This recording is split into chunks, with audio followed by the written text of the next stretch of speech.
Hello दोस्तों, क्या हाल है। तारीख आज 9 सितंबर, दिन शनिवार, हिंदी तिथि 10वीं। और आइए बात करते हैं आज के मुख्य समाचार में देश भर की तमाम बड़ी खबरों पर नजर डालते हैं। देखिए, सबसे पहले तो G20 के कुछ अपडेट्स देख लेते हैं। भारत मंडपम सजकर पूरी तरह तैयार हो गया और आज दुनिया की सारी महाशक्तियां एक ही मंच पर शामिल होगी। देश के अलग अलग हिस्सों से कलाकार परफॉर्म भी करेंगे। G20 के मेहमानों का स्वागत करने के लिए artificial intelligence anchor AI anchor, जिसका नाम है आस्क गीता, उससे कुछ भी सवाल पूछेंगे तो वो जवाब देगी। भारत की टेक्नोलॉजी का प्रदर्शन प्रेजेंटेशन करेगी और भारत के 5000 सालों के पुराने इतिहास को भी G20 समिट में दिखाया गया, जिसकी कुछ तस्वीरें वगैरह भी आप देख सकते हैं। और वहीं G20 समिट के लिए दुनिया के ज्यादातर देशों के राष्ट्र अध्यक्ष दिल्ली पहुंच चुके हैं। 2 दिन में 15 लीडर से मिलेंगे प्रधानमंत्री नरेंद्र मोदी। बांग्लादेश और मॉरिशस के प्रधानमंत्रियों से बातचीत भी हुई। पीएम मोदी ने कहा कि G20 summit human centric inclusive development को आगे ले जाएगी। उन्होंने भरोसा जताते हुए कहा, दुनिया में शांति के लिए हम सभी मिलकर काम करेंगे। ये देखिए G20 समिट की कुछ तस्वीरें। बांग्लादेश की प्रधानमंत्री शेख हसीना के साथ पीएम मोदी ने बातचीत की। कई अहम मुद्दों पर चर्चा हुई। ये दुनिया के कई बड़े दिग्गज नेताओं के साथ वित्त मंत्री निर्मला सीतारमण ने भी हाथ से हाथ मिलाकर संगठन दिखाते हुए तस्वीरें खींची।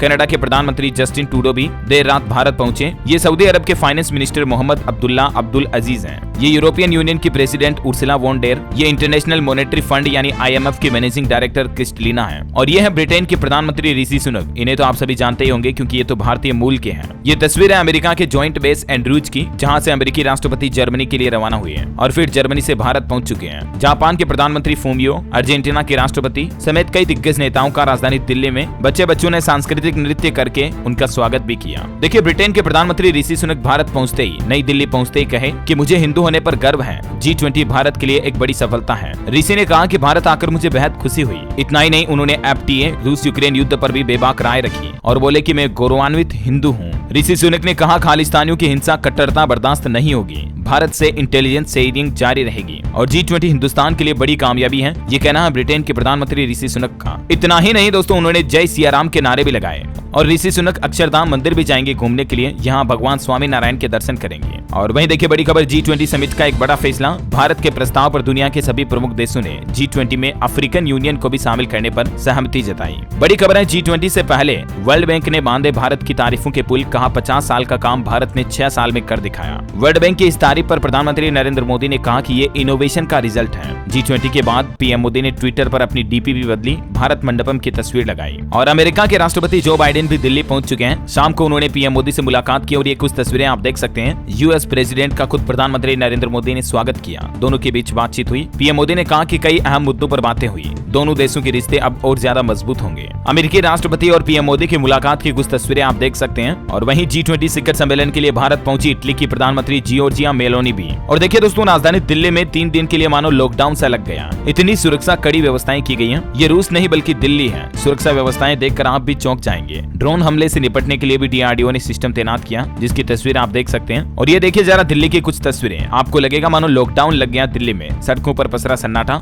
जबरदस्त सुरक्षा इंतजाम के साथ दिल्ली में पूरी में ट्रैफिक अभी खाली हो चुका है। ये तस्वीरें देखकर आप अंदाजा लगा सकते हैं कि राजधानी में इतनी भीड़ जो रहती है वो अभी कितनी सुनसान सी हो गई है। दिल्ली के सभी बॉर्डर पर कमर्शियल वाहनों की एंट्री भी 10 सितंबर तक बंद कर दी गई है। और इसी बीच एक बड़ी खबर आती दोस्तों, स्पेन के राष्ट्रपति को कोरोना हो गया, इसलिए वो G20 शिखर सम्मेलन में नहीं आ पाए और इस सम्मेलन से हटने वाले तीसरे विश्व नेता भी बन चुके हैं। और एक बड़ी खबर देखिए, अमेरिका और सऊदी के साथ रेल पोर्ट डील में शामिल होगा भारत। मिडिल ईस्ट में चीन को काउंटर करने के लिए नई स्ट्रेटेजी बनाई गई है। G20 के दौरान इन मुद्दों पर भी चर्चा होगी, है ना। तो ये कुछ G20 को लेकर देश में माहौल और अपडेट चला। मैंने आपको इससे जुड़े सारे अपडेट एक साथ बता दिए। चलिए अब अपना आगे बढ़ते हैं आज की महत्वपूर्ण काम की बड़ी खबरों की तरफ। देखिए, भारत के लिए एक आंकड़ा आ रहा, रिपोर्ट सामने आ रही कि दुनिया में सबसे ज्यादा मोबाइल फोन सब्सक्राइबर जोड़ने वाला देश बन गया हमारा भारत। जून महीने में 70 लाख नए ग्राहक जोड़े, जो कि दुनिया में सबसे ज्यादा है। और 5G यूजर्स की संख्या में भी 17.5 करोड़ की बढ़ोतरी हुई है हमारे देश में, है ना। और अगली बड़ी खबर देखिए, दुनिया में फिर से बढ़ने लगा कोरोना से मौतों का आंकड़ा, जिसमें एशिया मिडिल ईस्ट के देश सबसे आगे हैं। WHO ने दुनिया के देशों से डेटा भी मांगा है। वर्ल्ड हेल्थ ऑर्गेनाइजेशन ने इसके लिए दुनिया के सभी देशों से कोविड-19 से जुड़ा पूरा डेटा शेयर करने की अपील की है ना। और अगली बड़ी खबर देखिए, अब आर्टिफिशियल इंटेलिजेंस के क्षेत्र में भी रिलायंस की नजर। रिलायंस और एनवीडिया कंपनी ने हाथ मिलाया है। भारत में ये मिलकर AI सुपर कंप्यूटर बनाएंगे। एनवीडिया का नाम आपने जरूर सुना होगा, ये ग्राफिक्स कार्ड बनाने वाली कंपनी है और भी कई टेक्नोलॉजी कंपोनेंट्स बनाती है। अब रिलायंस कंपनी के साथ मिलकर दोनों ने पार्टनरशिप की है। दोनों कंपनियां मिलकर भारत में AI इंफ्रास्ट्रक्चर को डेवलप करेगी, है ना। और बड़ी खबर देखिए, लगातार कम हो रहे विदेशी मुद्रा भंडार पर लगेगा ब्रेक। 1 सितंबर को समाप्त सप्ताह में $4.03 बिलियन बढ़ा रिजर्व है। ये रिपोर्ट सामने आ रही, ज्यादा जानकारी आप देख सकते करते हैं। अच्छा, अगली बड़ी खबर देखिए, सॉवरेन गोल्ड बॉन्ड स्कीम का सरकार ने अगला चरण शुरू करने की घोषणा कर दी है और इस बार के लिए आरबीआई ने प्रति ग्राम सोने का रेट 5,923 रुपए तय किया है। आप अपने मोबाइल फोन से ही डिजिटली तरीके से भी गोल्ड में निवेश कर सकते हैं इस सॉवरेन गोल्ड बॉन्ड स्कीम के जरिए। इस योजना का अगला चरण 11 सितंबर को खुलेगा, जिसमें आप 15 सितंबर तक के लिए निवेश कर पाएंगे, ठीक है ना। और वहीं सोने को लेकर एक और बड़ा फैसला देखिए, सरकार का गोल्ड हॉलमार्क को लेकर बड़ा अपडेट आ गया। अब देश के 55 नए जिलों में आभूषणों की हॉलमार्किंग अनिवार्य होगी। सोने के आभूषणों और कलाकृतियों की अनिवार्य हॉलमार्किंग का ये तीसरा चरण देश के 16 राज्यों और एक केंद्र शासित प्रदेश के 55 जिलों में और लागू हो गया। वर्तमान में अभी हमारे देश में 343 जिलों में हॉलमार्किंग को अनिवार्य किया जा चुका है और अब इसका तीसरा चरण जो शुरू हो रहा है, इसमें कई और राज्यों के कई जिलों को शामिल किया गया। लगभग 55 डिस्ट्रिक्ट हैं और इसमें कौन कौन से राज्यों के कौन कौन जिले हैं जिसकी डिटेल भी आप स्क्रीन पर देख सकते हैं। वैसे इसके रिगार्डिंग मैंने डीएलएस न्यूज के ऊपर कल शाम को एक सेपरेट वीडियो भी डाल दिया। सोने चांदी में निवेश करने वालों को फायदा हो सकता है, दिसंबर तक सोने के रेट कितने बढ़ सकते हैं, इससे जुड़ा कंप्लीट अपडेट मैंने इस वीडियो में बता दिया। तो अगर आप जानना चाहते हैं तो देख लीजिएगा, ठीक है ना। चलिए अगली बड़ी खबर देखिए दोस्तों, जेट इंजन बनाने वाला 5वां देश होगा भारत। वायुसेना और नेवी को मिलेगी नई ताकत। ताजा जानकारी के मुताबिक दोस्तों, अमेरिका के राष्ट्रपति जो बाइडेन और प्रधानमंत्री नरेंद्र मोदी के बीच प्रमुख रूप से जीई के जेट इंजन लाइसेंस के मुद्दे पर आज चर्चा होगी G20 शिखर सम्मेलन में। और वैसे बड़ी खबर आ रही पंजाब में देखिए, G20 के विरोध में सड़कों पर उतरे किसान भाई लोग। केंद्र सरकार की नीतियों के खिलाफ 16 किसान संगठनों ने 90 जगहों पर फूंके पीएम के पुतले। और एक खबर है कि भारत में G20 पर भड़के खालिस्तानी। देखिए आप, रेफरेंडम की वोटिंग सरकार ने की कैंसिल। कनाडा में एक मंदिर की दीवार पर पीएम को लिखा आतंकी भी। अच्छा, अगली बड़ी खबर देखिए, 6 राज्यों की 7 विधानसभा सीटों के उपचुनाव के नतीजे आ चुके हैं। किस किस सीट में किस राजनीतिक पार्टी की जीत हुई, इसकी कंप्लीट डेटा आप इस टेबल में देख सकते हैं। उत्तर प्रदेश, उत्तराखंड, पश्चिम बंगाल, त्रिपुरा, केरल और झारखंड, इन 6 राज्यों की 7 विधानसभा सीटों पर टोटल ये चुनाव हुए उपचुनाव, जिनमें से 3 में भाजपा जीती, एक कांग्रेस, एक सपा और बाकी जामुजो और टीएमसी। चलिए बड़ी खबर आ रही, मणिपुर राज्य में फिर से हिंसा फैली, 2 लोगों की जान चली गई, 50 से ज्यादा घायल हो गए। मणिपुर के तेंगनोपाल में 2 जगह पर फायरिंग भी हुई, भीड़ ने सुरक्षा बलों का रास्ता रोका, तनाव बरकरार है। और टेक्नोलॉजी से बड़ी खबर देखिए, व्हाट्सएप ग्रुप की प्राइवेसी पहले से अब ज्यादा बेहतर होगी। बिना नाम रखे आप अपना व्हाट्सएप ग्रुप बना सकेंगे।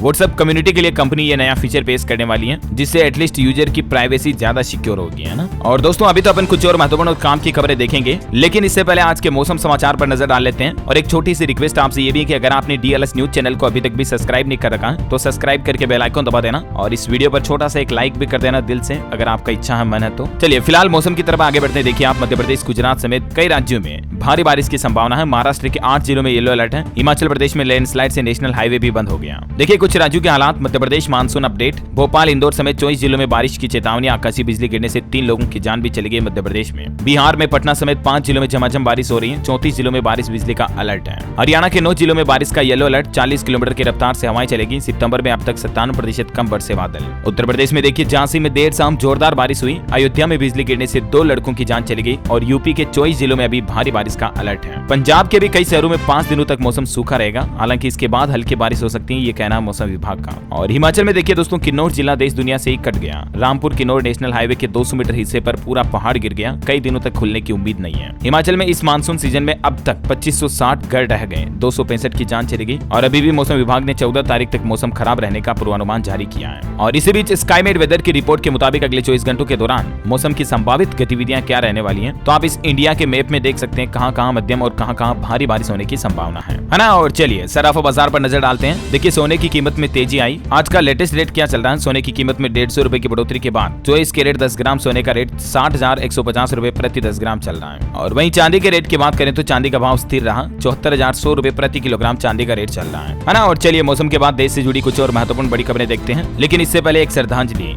जेलर फिल्म के एक्टर जी मारीमुथु का निधन हो चुका है। 56 साल की उम्र में इन्होंने दुनिया को अलविदा कहा। ईश्वर इनकी आत्मा को शांति दे। और खेल समाचार पर बड़ी खबर है दोस्तों, भारत पाकिस्तान के अगले मैच पर भी बारिश का खतरा मंडरा रहा, इसलिए रिजर्व डे घोषित कर दिया। 10 सितंबर को जहां रुकेगा 11 को वहीं से मैच खेला जाएगा। बड़ी खबर है, चीन में आईफोन बैन करने के बाद रिपोर्ट सामने आ रही। देखिए एप्पल कंपनी के शेयर में भी गिरावट देखी गई और 2 दिन में ही करीब एप्पल का स्टॉक 6% तक टूटा। चीन में आईफोन की बिक्री में 5% तक गिरावट होने की संभावना है। हाल ही में चीन सरकार ने अपने कर्मचारियों के लिए आईफोन इस्तेमाल न करने की चेतावनी जारी की थी, आपको पता होगा। और वहीं ऑटोमोबाइल इंडस्ट्री से खबर है दोस्तों, हुंडई ने i20 फेसलिफ्ट वर्जन लॉन्च कर दिया 6,99,000 रुपए में। ये प्रीमियम हैचबैक में एडास जैसे एडवांस सेफ्टी फीचर के साथ आएगी। टाटा अल्ट्रोज से इसका कंपटीशन होगा। और वहीं टाटा ने भी न्यू जनरेशन की टाटा नेक्सॉन ईवी को अनवील कर दिया है। ये इलेक्ट्रिक एसयूवी फुल चार्ज करने पर 465 किलोमीटर तक का माइलेज देगी, कंपनी ने ये दावा किया है ना। और वहीं देखिए भारत की जीडीपी पर बड़ी खबर सामने आ रही है। देखिए 2047 तक विकसित देश तो बन जाएगा हमारा भारत, लेकिन इसके लिए भारत को हर साल 8 से 9% 20% तक बढ़ोतरी दर की जरूरत होगी।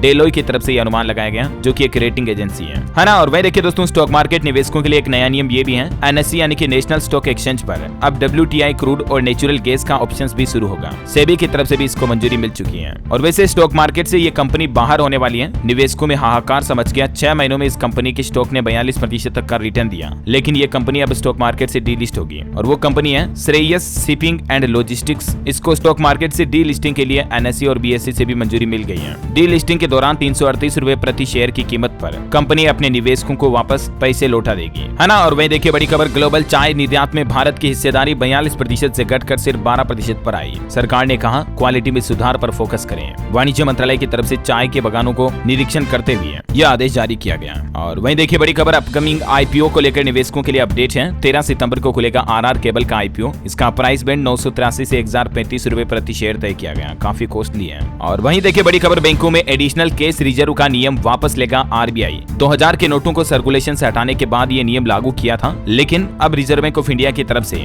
आईसीआरआर को चरणबद्ध तरीके से वापस हटाने का फैसला किया गया, है ना। और वही देखिए बड़ी खबर, अनंत अंबानी ने उत्तराखंड के मुख्यमंत्री राहत कोष में दान किए 25 करोड़ रुपए। उत्तराखंड के मुख्यमंत्री पुष्कर सिंह धामी ने आभार भी जताया। रिलायंस इंडस्ट्रीज लिमिटेड के डायरेक्टर अनंत अंबानी की तरफ से ये धनराशि दान की गई। चलिए अगली बड़ी खबर है, बैंक अकाउंट खोलना अब और आसान होगा। फेस ऑथेंटिकेशन फीचर से होगी eKYC। एयरटेल पेमेंट्स बैंक ने भी ये जल्द ही नई सुविधा शुरू करने का ऐलान किया है। एयरटेल थैंक्स ऐप के जरिए आपको ये नई फैसिलिटी का फायदा मिलेगा। अच्छा खबर है दोस्तों, बिहार के दरभंगा के कुछ क्षेत्रों में 9 से 16 सितंबर तक रोजगार मेला लगेगा। 1200 सीटों पर होगी भर्ती। 10वीं पास से लेकर स्नातक तक के युवाओं के लिए ये मौका होगा रोजगार का। वह देखिए बिहार में सरकार ने एक नया प्लान भी बनाया है। अब जेल के अंदर रहकर गैंग नहीं चला सकेंगे कुख्यात अपराधी, क्योंकि जेल के आसपास और अंदर जेमर लगाए जाएंगे, जिसकी वजह से चोरी छुपे फोन से कैदी किसी से बातचीत नहीं कर पाएंगे। और बड़ी खबर देखिए, WWE में वापस हुई ग्रेट खली की वापसी। 6 सालों बाद भारत के इस राज्य में लीजेंड से हुई मुलाकात। खबर है दोस्तों, WWE ने 8 सितंबर को हैदराबाद में सुपरस्टार स्पेक्टेकल लाइव इवेंट का आयोजन किया, और ये 6 साल बाद WWE का भारत में पहला इवेंट था। हर मायने में ये काफी ज्यादा खास भी था। और इस इवेंट में द ग्रेट खली ने भी शिरकत की और फैन से बात करते हुए कहा कि टाइगर अभी जिंदा है। इसी के साथ उन्होंने कहा कि अभी मैं एक मैच और लड़ सकता हूँ, है ना। और मैं देखिए बड़ी खबर, उत्तर प्रदेश के वाराणसी में ज्ञानव्यापी सर्वे मामले को लेकर कोर्ट ने एएसआई को 4 सप्ताह का और समय दिया। 6 अक्टूबर तक अब रिपोर्ट सौंपनी होगी। 35वें दिन मजादिद कमेटी ने टीम को रोका था, लेकिन अब कोर्ट का आदेश वापस जारी हो चुका है ना। और वही खबर देखिए, मध्य प्रदेश में आम आदमी पार्टी ने जारी की प्रत्याशियों की लिस्ट। 10 नामों का ऐलान किया। वो कौन कौन से नाम है? एमपी में आम आदमी पार्टी चुनाव लड़ने जा रही, जिनकी लिस्ट भी आप स्क्रीन पर देख सकते हैं। और वैसे मध्य प्रदेश के मुख्यमंत्री शिवराज सिंह चौहान की कैबिनेट बैठक भी होगी आज। सरकार मॉब लिंचिंग पीड़ित प्रतिकार स्कीम 2023 लाने का विचार कर रही है। पीड़ितों को आर्थिक सहायता राशि भी दी जाएगी, है ना। और अगली बड़ी खबर देखिए, हरियाणा को मिली 608 नई दुर्गा शक्ति।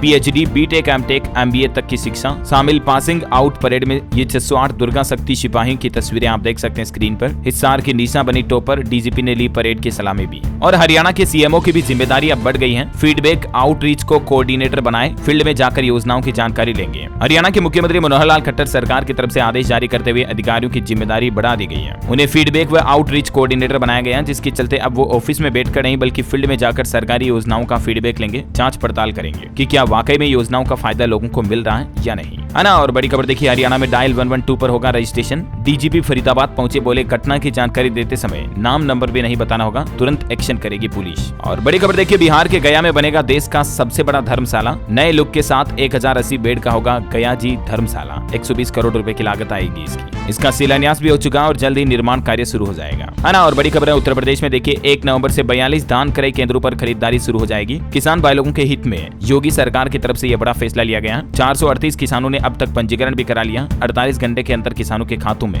एमएसपी खरीद की भुगतान राशि जमा हो जाएगी। और वही देखिए, आगरा पुलिस भी अब और हाईटेक हुई। मोबाइल ऐप के जरिए मॉनिटरिंग होगी। डीडीएमसी ऐप से होगी लोकेशन ट्रेस। टाइम और निर्धारित पॉइंट न मिलने पर अनुपस्थिति भी लगेगी। और वही देखिए बड़ी खबर, छत्तीसगढ़ के मुख्यमंत्री भूपेश बघेल बोले प्रति एकड़ 20 क्विंटल धान खरीदेंगे। सेंट्रल पूल में चावल कटौती पर कहा कि केंद्र सरकार चावल ले या न ले फर्क नहीं पड़ता, लेकिन छत्तीसगढ़ के सीएम भूपेश बघेल ने किसानों के लिए ये घोषणा कर दी है। और वही खबर है दोस्तों, हरियाणा के देखिए गुरुग्राम में कंपनियों को वर्क फ्रॉम होम के निर्देश दिए गए। दिल्ली में G20 मीटिंग की वजह से ये फैसला लिया गया। फरीदाबाद में मेट्रो से जाने की सलाह भी दी गई। और बड़ी खबर देखिए, पंजाब के मुख्यमंत्री भगवंत मान ने राज्य के पटवारियों को बड़ा तोहफा दिया। अब ट्रेनिंग के लिए 3 गुना ज्यादा मिलेगा भत्ता। जो ट्रेनी पटवारी है उनकी बल्ले बल्ले हो गई। अब उनको 18,000 रुपए हर महीने दिए जाएंगे, जबकि पहले ये धनराशि सिर्फ 5,000 रुपए हर महीने थी, इसको बढ़ाकर 18,000 रुपए हर महीने करने की घोषणा कर दी है पंजाब की भगवंत मान सरकार ने। और एक बड़ा फैसला ये लिया, पुलिस भर्ती में ट्रांसजेंडर भी अब शामिल होंगे, सभी वर्ग के लिए शैक्षणिक योग्यता भी बराबर होगी। और इतना ही नहीं, ट्रांसजेंडरों को भी जातीय आरक्षण का लाभ भी मिलेगा। ये मतलब थर्ड जेंडर के लिए पंजाब सरकार की तरफ से वाकई में बहुत अच्छे ऐलान किए गए हैं। इसके साथ ही पंजाब में 710 पटवारियों को नियुक्ति भी थी, ज्वाइनिंग लेटर सौंपे और ये भत्ता बढ़ाने की घोषणा की है ना। और बड़ी खबर है, राजस्थान बीकानेर में बनेगा I start innovation school hub. और राजस्थान के 19 जिलों में सड़क निर्माण के लिए भी गहलोत सरकार ने 232 करोड़ रुपए की धनराशि स्वीकृत कर दी है। मुख्यमंत्री अशोक गहलोत की तरफ से ये कुछ बड़े ऐलान किए गए हैं। और वही खबर है दोस्तों, कल 10 सितंबर को पुण्यदायी शुभ संयोग रहेगा, क्योंकि भादों के रविवार को अजा एकादशी है। इस योग में सूर्य और विष्णु पूजा से समृद्धि और आरोग्य बढ़ता है ना। और आज के राशिफल की बात करें तो देखिए, मेष और धनु राशि वालों की आर्थिक स्थिति में सुधार के योग बन रहे हैं। कुंभ राशि के जातकों को रुका हुआ पैसा मिल सकता है। और वहीं मिथुन राशि के लोग दूसरों की वजह से परेशान हो सकते हैं। तुला राशि के लोग समस्याओं से न भागे बल्कि उनका सामना करें, है ना। और दोस्तों आप मुझे कमेंट करके बताइए कि खेल से जुड़ा एक क्वेश्चन है, खो खो के मैदान में कितनी क्रॉस लेंस होती है। 4 ऑप्शन देता हूँ आपको। ऑप्शन ए 5, बी 9, सी 8 या D 10। ABCD which is right option, let me know in the comment box. सही जवाब देने वाले लोगों को रैंडमली सेलेक्ट किया जाएगा हमारी DLS न्यूज टीम की तरफ से, और आप जीत सकते हैं एक शानदार सरप्राइज गिफ्ट, जो कि गिव अवे के रूप में आप तक पहुंचा दिया जाएगा। इसी के साथ ये वीडियो अच्छा लगा तो इसे लाइक करना, शेयर करना, DLS न्यूज चैनल को सब्सक्राइब करके बेल आइकन जरूर दबा देना। जय हिंद, जय भारत, वंदे मातरम।